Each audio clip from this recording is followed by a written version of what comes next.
My question was, in your book, you talk about Jim Morrison, and if you could talk more about that, did you ever meet him? And it sounded like you weren't inspired by his performance. Oh, no, no, no.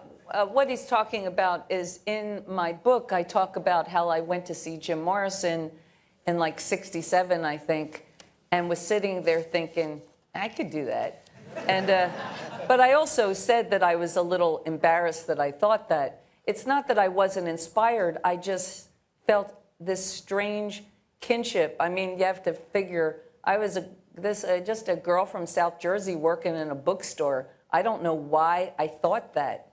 And it was a mystery to me. And of course I admired and still do. I mean, Jim Morrison was one of our great poets and unique performers. I mean, his body of work will always endure. And but it was just why I wrote about it. I had a few different times in my life when it never occurred to me to ever perform or ever be a rock and roll singer, that I had this strange, almost what's a word? Not premonition. Anyway, I had a strange sense of something that I still can't explain.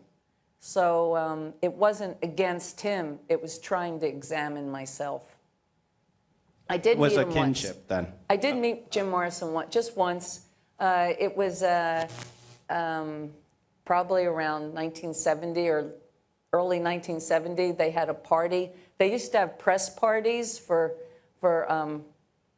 rock bands, and sometimes the rock bands would be there. And they had one for the Doors, and we never had enough food, so I would go to these because they would have lots of food, and bring a bag, and you just take the food, because I didn't really like the parties. So at the Doors party was really cool because they had these long tables with all the food, and then you went into the party, so the food was first.